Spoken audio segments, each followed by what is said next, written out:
al libro de Jueces. ¿Ok? Si no tienes Biblia, por favor colócate al lado de un evangélico para que la puedas leer conmigo.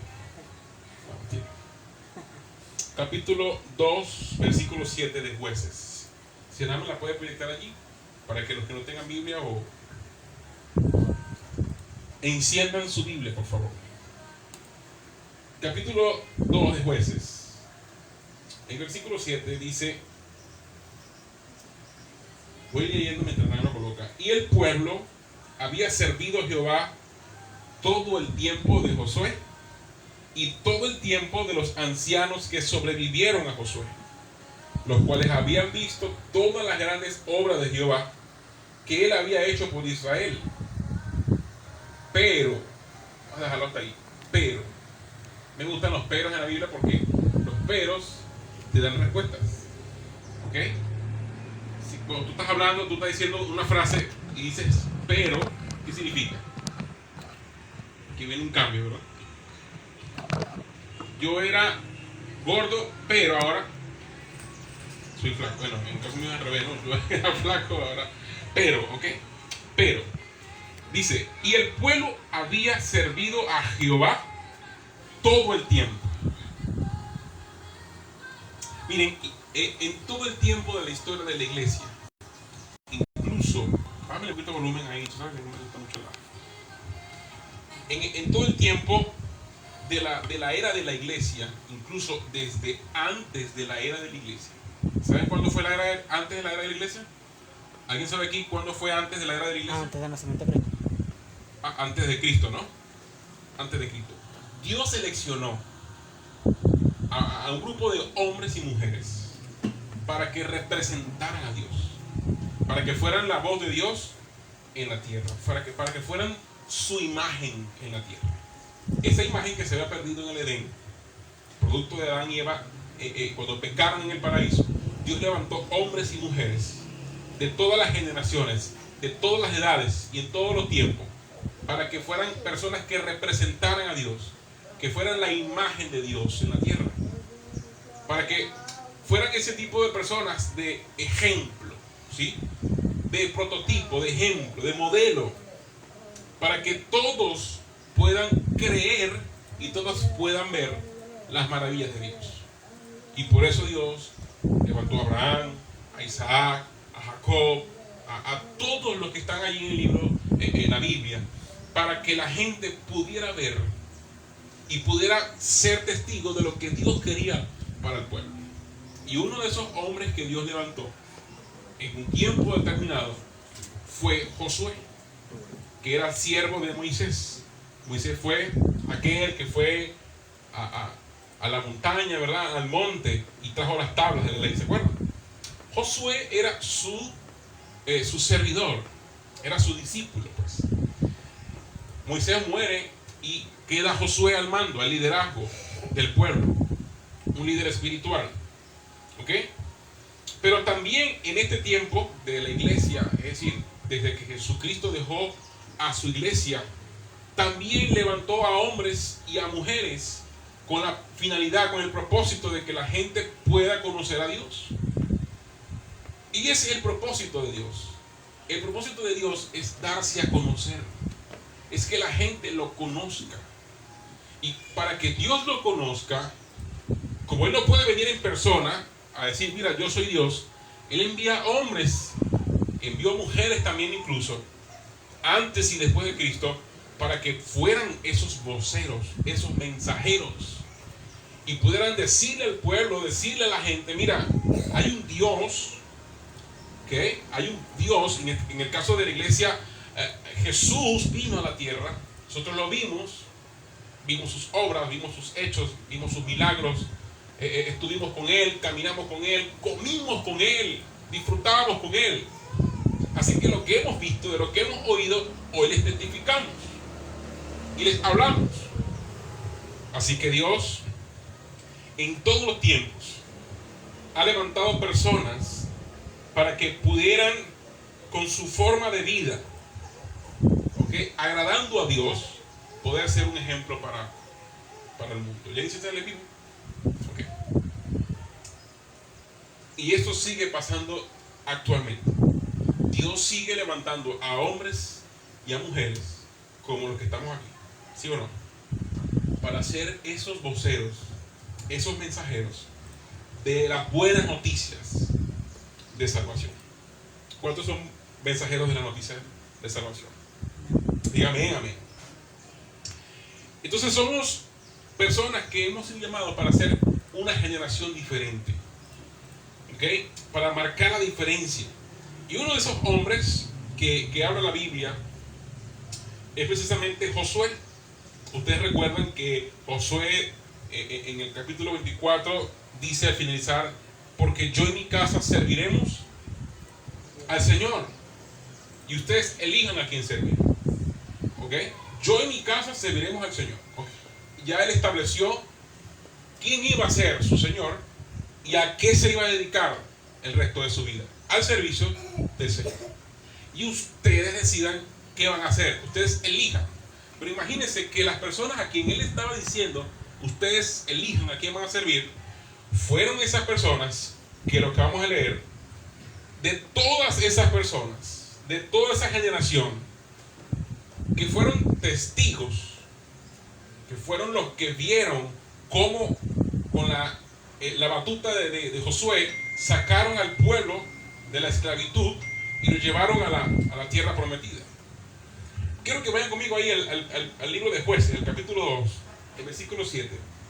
Leímos, ¿verdad?, que él había servido, el pueblo que había servido a Jehová durante el tiempo que Josué estuvo vivo, y de los que quedaron vivos después de él. Dice: pero cuando murió Josué, siervo de Jehová, ya siendo ya un viejo de 110 años, dice que lo sepultaron. Y dice: y toda aquella generación fue reunida a sus padres, y se levantó después de ellos. Estamos leyendo, ¿no?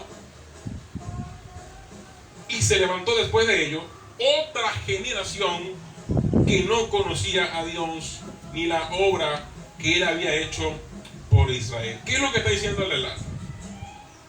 Josué, siendo un líder que agradó a Dios, que sirvió a Dios durante el tiempo que estuvo allí al frente del pueblo, hizo la voluntad de Dios, una persona escogida por Dios para hacer pasar el pueblo de Israel, o todo el pueblo de Israel, a la tierra prometida para ser tomada, para ser poseída.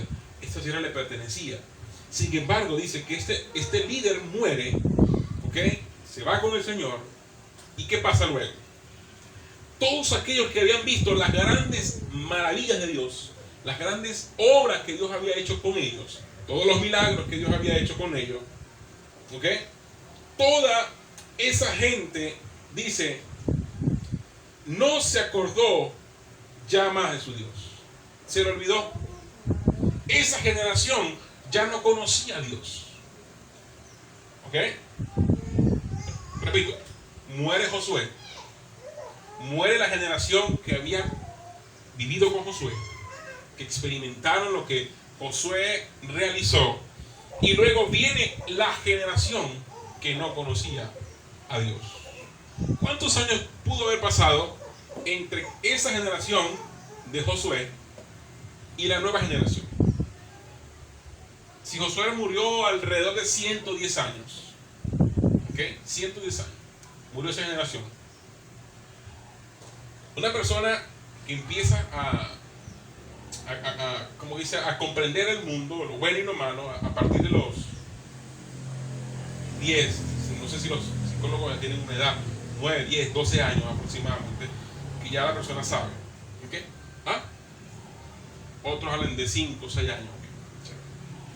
Pero pasaron varios años, vamos a poner 5 años. La Biblia no dice cuánto tiempo pasó entre una generación y otra, pero se murieron todos. ¿Ok? Se murieron todos. Para que tan pronto como se murieron esos hombres, ellos se olvidaron de quién era su Dios. O sea, Se olvidaron de quién él había sido, el que los había sacado de la tierra de esclavitud y los había llevado a una tierra que fluye leche y miel. Se olvidaron de ese Dios. Porque mucha gente después que tiene aquello que están pidiendo a Dios, se olvidan de Dios, se van, se pierden, ya no quieren más nada con Dios. Le dicen: Señor, si tú me das una casa, yo te voy a servir. Y Dios le da la casa y ya el hombre no se congrega. ¿Y qué pasó? Que no ha venido más a la iglesia. Es que la estoy pintando. El próximo domingo es que estoy poniendo la baldosa. Y el próximo domingo es que estoy cambiando el techo.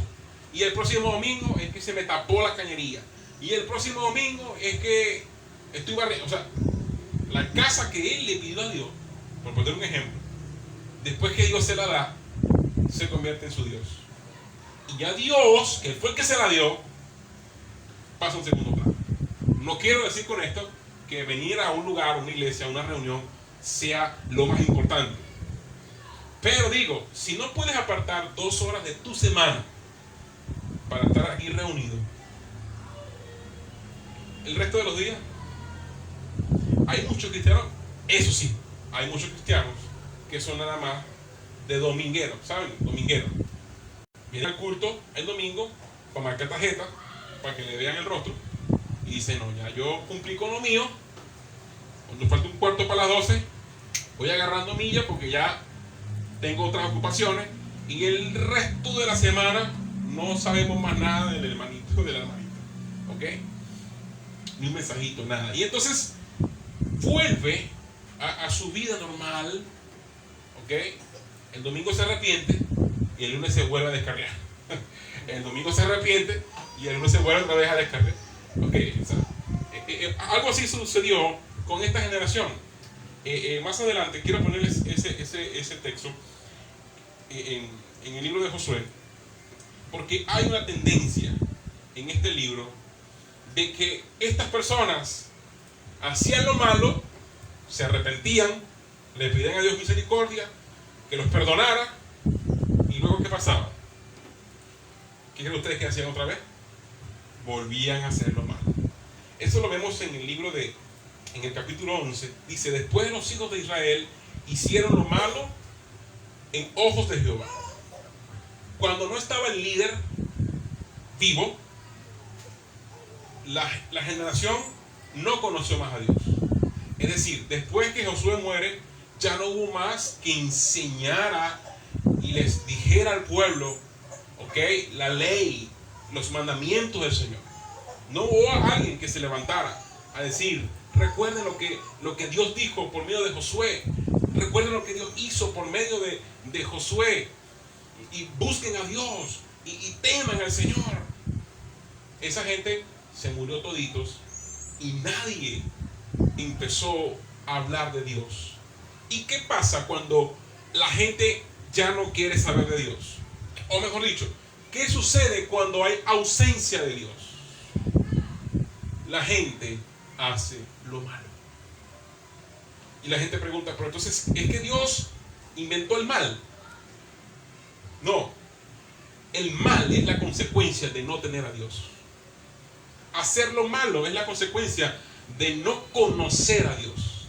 Por eso dice: y después los hijos de Israel hicieron lo malo ante los ojos de Jehová y sirvieron a los Baales. Porque la tendencia natural, normal de todo ser humano es inclinarse a servir a un Dios pagano, a un Dios que no es el Dios verdadero. Y no necesariamente tiene que ser un Dios que le pongamos una velita y le pongamos una imagen, una estampilla. No, eso nada más no es idolatría. Idolatría es también cuando en el lugar de Dios lo ocupa algo o alguien. Y eso puede ser una persona, un trabajo, un bien, una propiedad o cualquier cosa que ocupe el lugar que le pertenece a Dios. Entonces esta gente, dice, se olvidó de Dios, no conoció a Dios e hicieron lo malo. Cuando la gente de afuera, tú lo ves haciendo lo malo, es una reacción natural de que en esa persona no habita Dios. Usted dice, pero es que yo conozco evangélicos que salen danzando de la iglesia el domingo y después yo lo veo el lunes echándose los palos. Ese cree en Dios, es creyente a Dios, porque todos en alguna manera creen en Dios. Usted le pregunta al vecino al lado que es brujo, ¿y cómo te va? Bien, gracias a Dios. El brujo, bueno, una broma. Debería ser, ¿no? Bien, gracias al diablo, deberían decir, porque son brujos. No, dicen que gracias a Dios. O conozco ateo de que tu bendición, Dios te bendiga. Ajá, o sea, el tipo es palero, bendición, Dios te bendiga, hijo, que te vaya bien, que Dios te abra camino. Después palero, trabaja el diablo, ¿cómo es esto? Pues mira, no es solamente creer. Dicen los demonios creen y tiemblan, no es nada más creer. Todos aquí creemos, ¿verdad que sí? Sí, creemos en Jesús, creemos en Dios, pero no es suficiente. Hay que dar un paso mucho más allá, es conocer a Dios, es saber quién es Dios. Por eso esta gente dice, sirvieron a los Baales, porque la tendencia natural y normal de una persona que no tenga a Dios en su vida es servir a otros que no sea Dios. Por eso dice la Biblia, Jesús dijo, no pueden tener a dos señores, porque amarán a uno y menospreciarán al otro. Por eso ustedes no pueden amar a Dios y a las riquezas. No quiere decir que tener dinero es malo. Malo es no tener dinero. Okay. Eso no está en la Biblia. Pero las riquezas se pueden convertir en un Dios. Pregunto, ¿por qué los políticos no quieren soltar el poder? ¿Por qué la gente que está en autoridad no quiere soltar el asunto? Porque lo que es el poder, el dinero, se convierte en su Dios. Y sin ese Dios no pueden vivir. ¿Ok? Ahora, nosotros no decimos que no queremos tener dinero. Porque si no, imagínense, vamos allá a la bodega y dame un kilo de queso y Dios te lo pague. No, ¿verdad?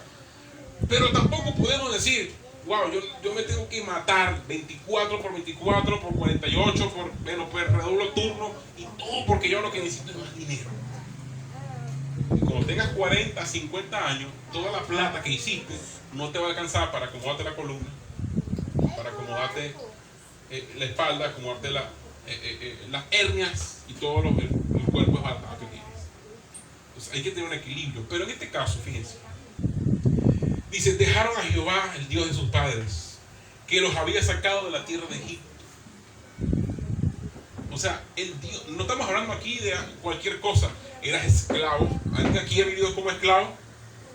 ¿Alguien sabe lo que es vivir como esclavo?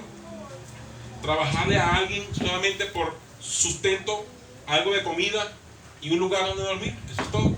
No tiene más beneficios. No tiene fines de semana libres. No tiene vacaciones. No tiene utilidades. No tienes nada de ningún tipo de beneficio. Lo único que tienes que hacer es trabajar y trabajar y trabajar. De esa esclavitud Dios había sacado al pueblo de Israel. De trabajar y trabajar y trabajar y trabajar. De sol a sol. Sin ningún tipo de pago. Más que un poco de comida y un lugar donde dormir. Más nada.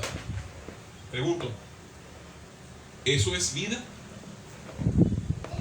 ¿Alguno quiere que los enviemos de misioneros para que sea esclavo en África? Y trabaje 30, 40, en este caso esta gente pasaron años de cautiverio, 400 años de esclavitud.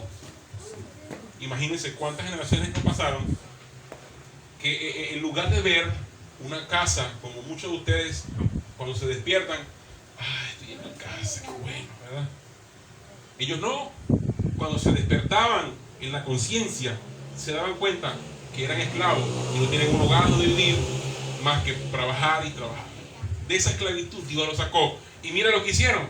Dejaron al Señor, dejaron a Jehová, al que los había sacado de la tierra de esclavitud, y se fueron tras otros dioses. Y ni siquiera es que nada, no quiero servir a Dios y ya. No. Lo peor de todo es que se fueron a servir a otros dioses. Otros dioses. Pregunto, ¿dónde estaban esos otros dioses cuando ellos eran esclavos? ¿Dónde estaban esos dioses?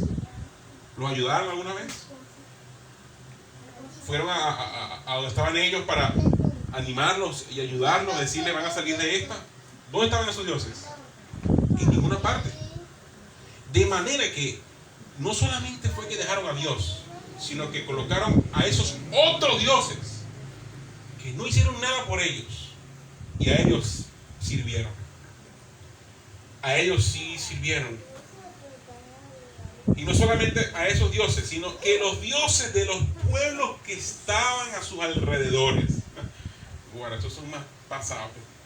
O sea, dejaron de servir a Dios por servir a dioses baales y a los dioses de todos los pueblos. O sea, ellos se inventaron cualquier dios con tal de no servir a Dios, al Dios real, al Dios verdadero. Dice, a los cuales adoraron y provocaron a ira a Jehová, y dejaron a Jehová y adoraron a Baal y a Astarot, y se incendió contra Israel el furor de Jehová, el cual los entregó en manos de los robadores que los despojaron, y los vendió en manos de sus enemigos de alrededor, y no pudieron ya hacer frente a sus enemigos. Por donde quiera que salían, la mano de Jehová estaba contra ellos para mal, como Jehová había dicho y como Jehová se lo había jurado, y tuvieron gran aflicción. ¿Okay?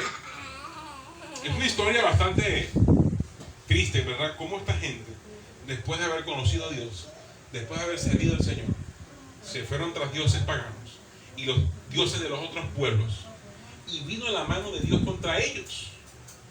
Pregunto, ¿es que Dios es malo? Es que toda acción produce una reacción. Y Dios les dijo a ellos, yo los voy a bendecir siempre y cuando ustedes cumplan con la ley, obedezcan mis estatutos, me amen de verdad y me sirvan a mí. Pero si ustedes se van tras otros dioses, voy a ser severo con ustedes. El castigo va a ser fuerte para ustedes. Los que vivieron allá de esclavos en Egipto no se compara con el castigo que les voy a dar. Usted, oye, pero este Dios sí es malo. Pero es que no es lo que usted y yo hacemos como padres.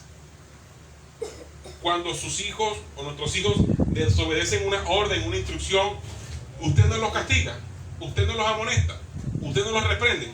Y algunas veces, ¿verdad, Eduardo? Toca sacar la vara, como dicen los muchachos allá. Toca sacar la vara. ¿Por qué? Porque como que, claro, Dios no es que a ellos apenas se iban tras otros dioses de una vez los encendía y no. Él les daba chance, les daba oportunidad, les decía, les enviaba personas, arrepiéntanse. Ok, busquen a Dios como cuando Dios envió a Juan el Bautista. Arrepiéntanse, busquen del Señor. Están haciendo los malos. ¿Hasta cuándo? Le enviaba personas para, oye, y tú le dices a tus hijos, mira, llevo uno, ya llevas dos, la tres ya sabe, ok, tú le das ahí el chance para que cambien, porque creo que compartíamos con Eduardo, porque si no, cuando tú por nada les caes a palo, ya para ellos, igual, ya yo fácil me botella, no hay ningún tipo de, ok. Incluso hay algunos que llegaron a decir, ya, y le daban esas palizas, y no va a llorar, y no va a llorar, y no lloraban, y le daban pero hasta con el bate, y no lloraban, porque aquí lo que vemos es un Dios que tiene misericordia, y no es un Dios malo, que quiere apenas tú te equivoques, una vez sale fuego de su boca y te consume. No, así no es Dios. Ese no es el Señor. Sin embargo, cuando ya Dios te ha dicho y te lo ha dicho y te lo ha dicho y te ha mostrado las maneras, las formas de cómo tú tienes que cambiar, tú tienes que vivir, perdón, ahí entonces vienen las consecuencias, pero de tus acciones. No es que Dios es malo, es que Dios sí es malvado. Mira, me quitó la casa, me quitó el carro, y yo no sé qué, y ahora estoy sin trabajo, y es enfermo, y lo otro. No es que Dios sea malo, es causa de nuestra propia desobediencia, lo cual ha producido que sufras esas aflicciones, esos azotes, dice, por manos del enemigo. Dios usó aquí, ¿a quién? Dice, y Dios estuvo contra ellos, ¿ok? Y los vendió en mano de sus enemigos. ¿Quiénes eran los enemigos de Israel? Eran todos esos pueblos que estaban alrededor, que anhelaban y querían vivir en la tierra de Israel. ¿Ok? Esos eran sus enemigos. Y Dios se los puso a ellos en bandeja de plata. ¿Ok? Los vendió a sus pueblos enemigos. Y algunas veces, oigan bien, algunas veces Dios va a tener que usar a esos enemigos nuestros que están a nuestro alrededor. ¿Ok? Esas personas que muchas veces nos hicieron daño, nos hicieron cosas malas, y nos la va a poner ahí alrededor para que estén ellos mismos los que nos causen el dolor. Y es triste, pero es así. Así que déjame decirte que la única manera de poder ser una generación diferente es entender, y una vez por todas comprender, que lo único que Dios quiere para nosotros es nuestro bien. Porque si no, no estuviéramos aquí, muchachos. Dice, yo quiero lo bueno, yo deseo lo bueno, yo deseo que tú seas prosperado, que tengas salud, que estés bien. Dios quiere darte un mejor empleo, Dios quiere darte una mejor casa, Dios quiere darte esas cosas buenas, porque Él es un Padre amoroso. Pero si Él sabe que dándote esas cosas te vas a extraviar, te vas a confundir, te vas a enredar, entonces Él no te las da. Y si tú las obtienes por tus propias fuerzas, no la vas a poder disfrutar. No la vas a poder valorar, disfrutar. Una generación diferente, muchachos, es una que entiende que no hay otra manera de vivir en esta tierra que no sea sirviendo al Señor. Porque la generación que está allá afuera sin el Señor, ¿qué es lo que piensan? ¿Qué es lo que buscan hacer todos los días? Las 1001 maneras de cómo no obedecer a Dios, de cómo deshonrar a Dios, de cómo desagradar a Dios. Porque adorar a Dios no es nada más venir aquí a cantar y cantar una canción bonita. Adoración es una vida rendida a la voluntad de Dios, una vida postrada a la voluntad de Dios. Todos los días, con tus acciones, con tu manera de ser, con tu manera de vivir, con tu manera de hablar incluso. Y la gente va a notar ese cambio, va a decir, en este muchacho, en esta chica, hay algo diferente al resto de los que yo conozco que dicen que son evangélicos. Porque él o ella es honesto, responsable, no dice malas palabras, no anda por ahí con una botella en la mano, es puntual, es buena paga. No hay nada malo que decir de él o de ella. No somos perfectos, pero procuramos agradar al Señor, que fue el que nos llamó a su servicio. ¿Cuántos quieren ser esa generación diferente? ¿Sí? Denle un aplauso al Señor en esta mañana. Aleluya. Queremos ser una generación diferente, muchachos, porque ya estamos cansados de ver lo mismo. De personas que profesan que son cristianos, llegan un domingo a la iglesia, al culto, alaban al Señor, levantan sus manos, pero al salir de este lugar sigue la misma vida amargada, frustrada, una vida vacía, alejados de Dios. Y eso no es lo que nosotros deseamos. Lo que buscamos aquí es que la gente que sirva al Señor marque la diferencia, tenga una vida de oración en su casa y no espere nada más un domingo o a un martes para orar, sino que tenga una vida de comunión. Y no necesariamente tiene que ser 4 o 5 horas arrollado en una silla, sino que vive en constante comunión con Dios. Mientras trabaja, mientras almuerza, mientras va en el carro, en la camioneta, en la moto, va pensando en el Señor. ¿Okay? Y de la manera como su vida puede marcar la diferencia y puede marcar a otros también para que vivan como Dios quiere que vivamos. ¿Dicen amén? Ahora, ser una generación diferente, muchachos, va a costar. Nos va a costar tiempo, nos va a costar sudor y lágrimas, como dicen por allí. ¿Por qué? Porque dice la Biblia que estos tiempos serían malos. Estos tiempos, dice, son peligrosos.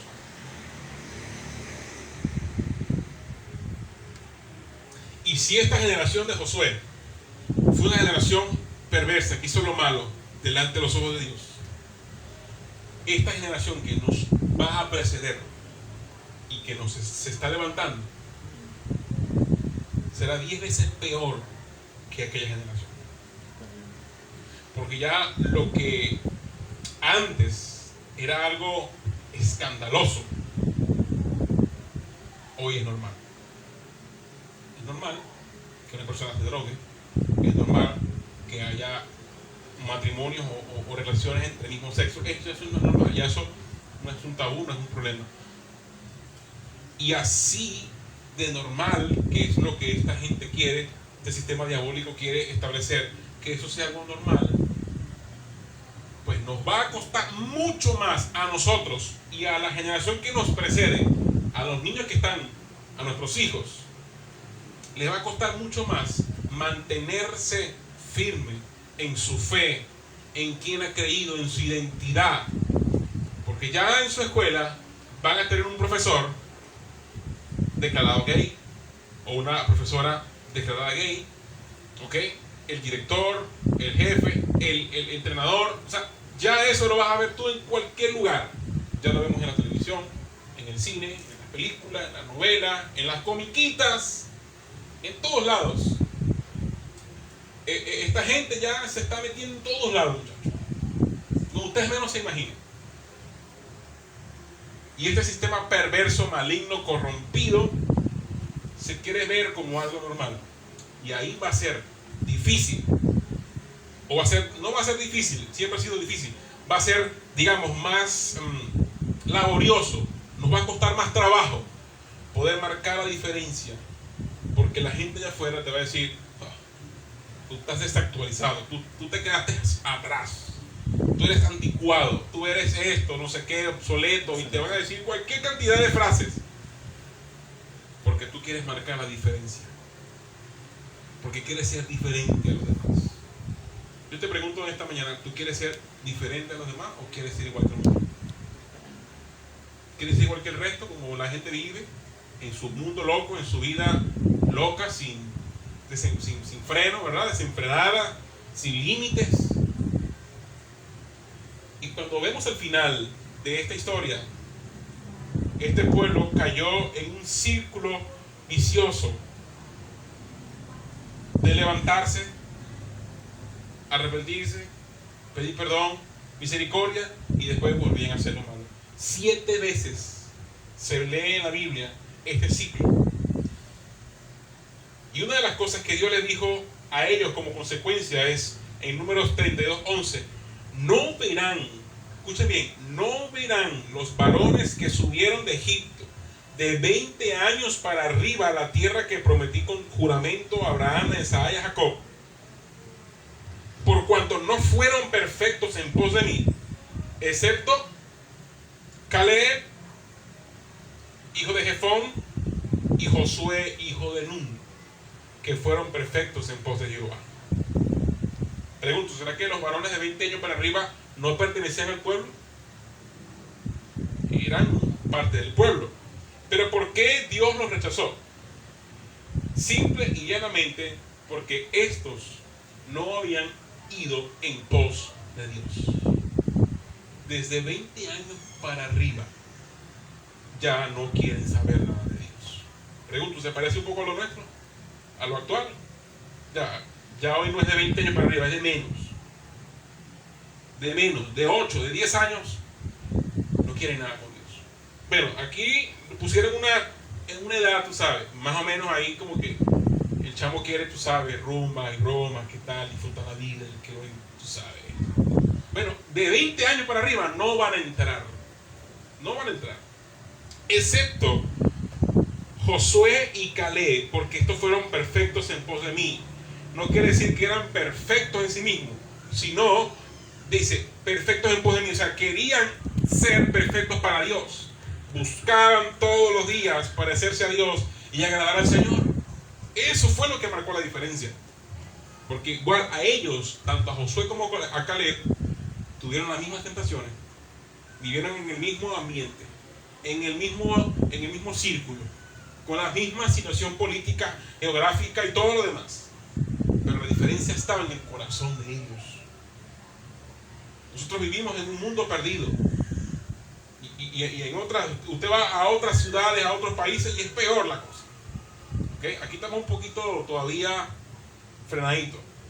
Pero ya en otros países, ya el desenfreno y la locura es total. Ahora, marcar la diferencia es decir en tu corazón, como lo vamos a leer más adelante, como lo hizo Daniel, proponer en su corazón no contaminarse con la comida del rey, que implicaba aceptar su soberanía y su gobierno, comer y beber de lo que el rey ofrecía y lo sacrificaba a los ídolos, es aceptar que ese era el rey y que estaba por encima de Dios y de cualquier cosa. Daniel dijo, no, vale, Señor, aquí el único Dios a quien yo sirvo se llama Jehová. Por eso yo no me voy a contaminar con la comida del rey.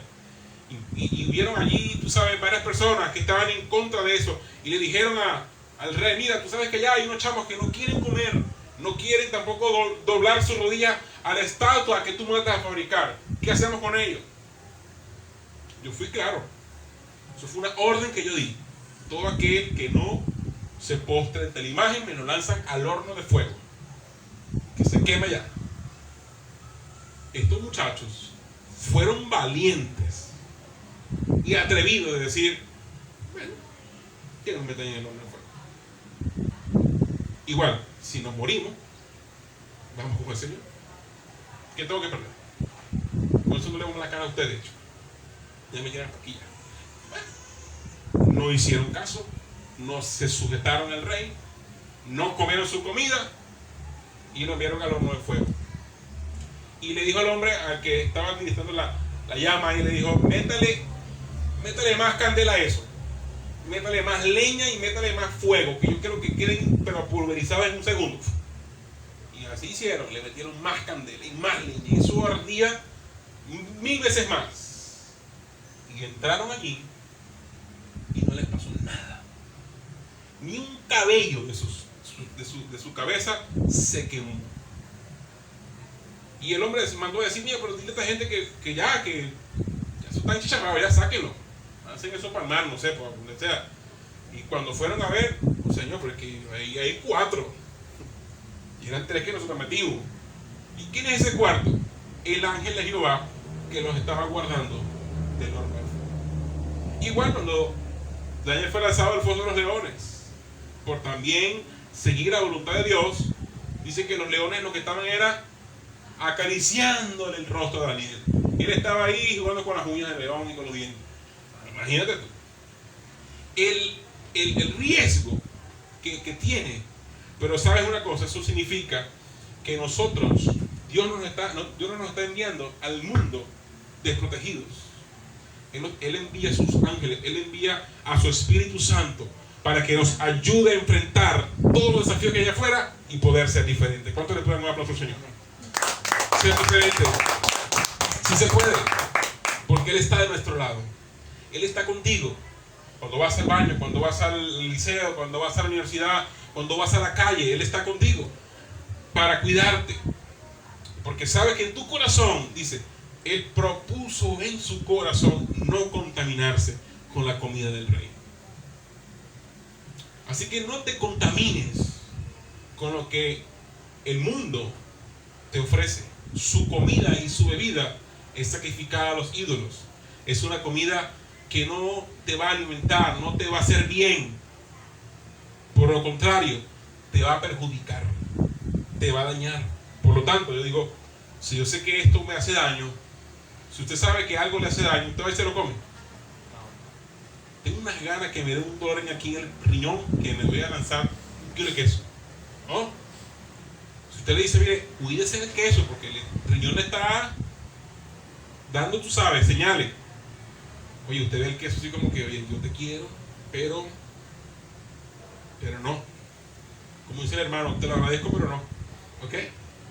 Entonces, no contaminarse con la comida del rey es entender que lo que está allá afuera, en este mundo, sistema corrompido y diabólico que estamos viviendo, no trae ningún beneficio. O dime tú, ¿qué beneficio trae lo que el mundo te ofrece? Dime algo bueno que tú puedas decir, no, eso es bueno. Y si es bueno, entre comillas, es algo temporal. Temporal. Pero después cobra los intereses. No hay nada bueno en este mundo. Nada bueno hay en este mundo. Lo único bueno procede de Dios. Dice, la bendición de Jehová es la que enriquece y no añade tristeza, porque lo que Dios te da te bendice. Lo que Dios te da, wow, es algo diferente. Pero lo que el mundo te ofrece es vacío, es efímero, no te beneficia en nada. Pregúntale a un joven que ya ha pasado 8 horas consumiendo drogas si después de eso hay un bienestar en su vida. Se siente 10 veces más vacío de como estaba antes. Por eso el único que puede llenar ese vacío y puede darnos un sentido de vida, un propósito de vida, es Jesucristo. Amén. Así que yo te pido que te pongas sobre sus pies esta mañana y podamos darle gracias a Dios que nos ha permitido a nosotros en este tiempo poder ser como estos hombres, como Josué y Caleb, como Daniel y sus amigos, que estuvieron dispuestos a ir en contra de la corriente y ser una generación diferente. Levántate al cielo, dale gracias a Dios esta mañana, porque Él te ha traído aquí para confirmarte, para estimularte, alentarte, animarte a que seas un joven diferente, a que puedas marcar la diferencia allá afuera.